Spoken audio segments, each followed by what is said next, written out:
आयुर्वेद की दुनिया में ना एक फल को सबसे ऊंचा, सबसे खास दर्जा दिया गया है। उसे कहते हैं परम रसायन। और ये फल है आमलकी, जिसे हम सब आंवला के नाम से जानते हैं। तो आज हम यही समझने की कोशिश करेंगे कि भाई आखिर इस एक फल में ऐसा क्या है जो इसे इतना स्पेशल बनाता है। और देखिए, ये कोई आज की बात नहीं है।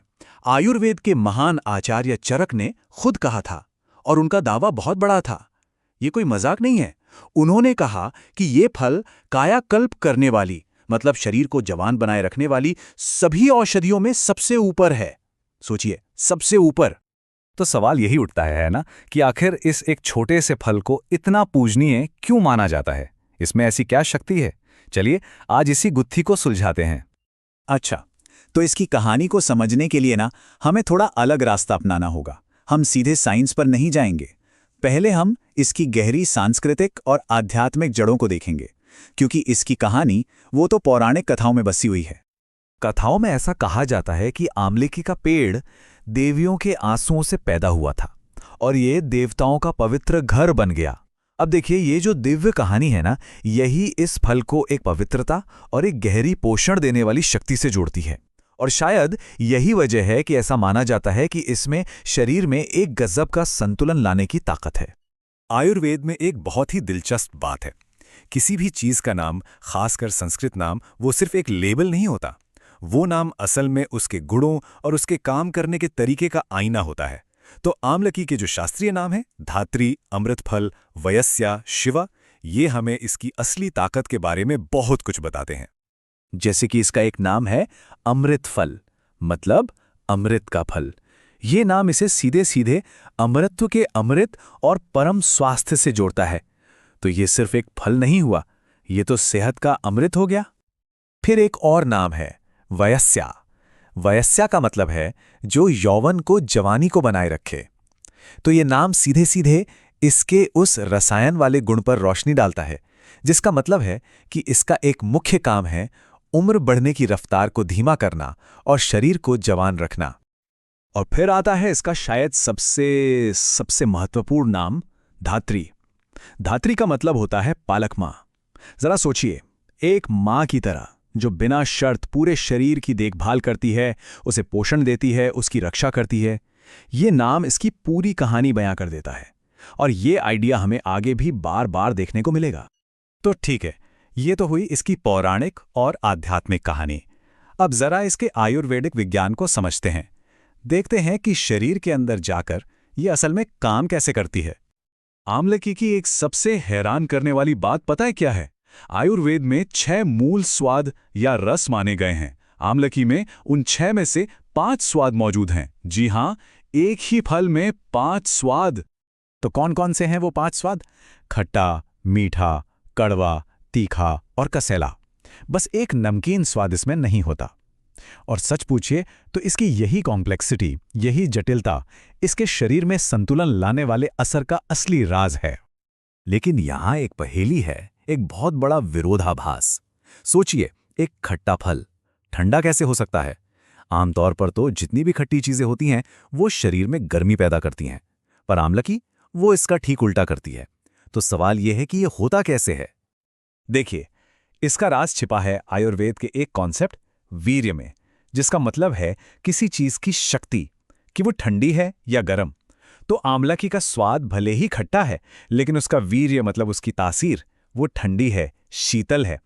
और यही अजीब सी बात, यही विरोधाभास इससे शरीर की बढ़ी हुई गर्मी, सूजन, जिसे आयुर्वेद में पित्त दोष कहते हैं, उसे शांत करने के लिए सबसे बेहतरीन औषधि बनाता है। तो इसके गुणों को थोड़ा और समझते हैं। इसका वीर्य यानी तासीर, वो ठंडी है, तो ये पित्त की गर्मी को शांत करती है। फिर आता है विपाक, मतलब पाचन के बाद इसका शरीर पर क्या असर होता है। तो इसका विपाक मीठा है, जो शरीर में नए टिश्यू बनाने में मदद करता है। और अपने इन्हीं गुणों की वजह से गुरु, रूक्ष, शीत ये कमाल का काम करती है। ये वात, पित्त और कफ तीनों दोषों को बैलेंस करती है। तो ठीक है, हमने ये तो देख लिया कि ये दोषों को बैलेंस करती है, पर अब सवाल ये है कि इसका ये संतुलन बनाने का गुण शरीर के कायाकल्प में उसे फिर से नया बनाने में कैसे बदलता है। चलिए ये कनेक्शन समझते हैं।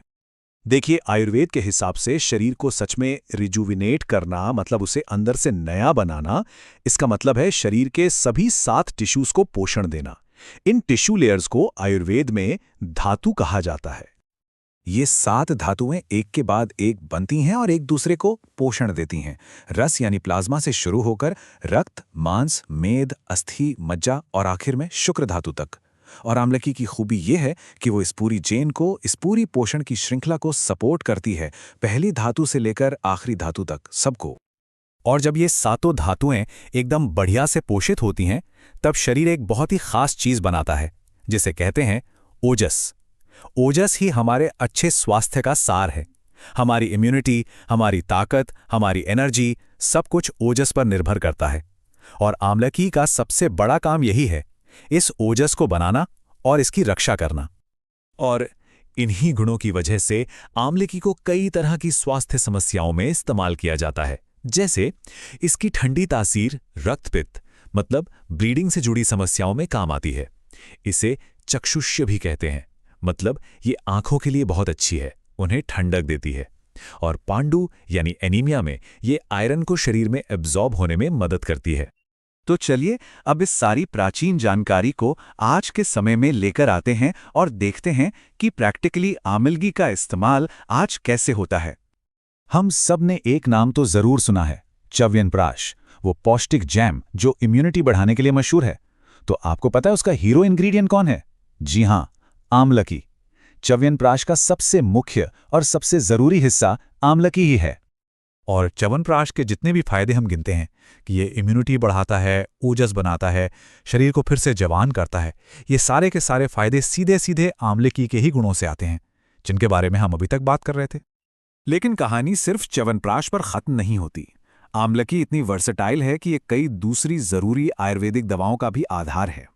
जैसे त्रिफला में ये शरीर को धीरे धीरे डिटॉक्स करने में मदद करती है, और धात्री लौह में ये आयरन के साथ मिलकर एनीमिया जैसी कंडीशन में बहुत फायदेमंद होती है। तो आखिर में एक सवाल के साथ इस चर्चा को खत्म करते हैं। क्या आमलकी सिर्फ एक फल है, एक सुपरफूड, या फिर ये प्रकृति का बनाया हुआ एक ब्लूप्रिंट है, एक नक्शा है जो हमें दिखाता है कि असल में सच्चा स्वास्थ्य और पूरा संतुलन होता कैसा है? इस पर जरूर सोचिएगा।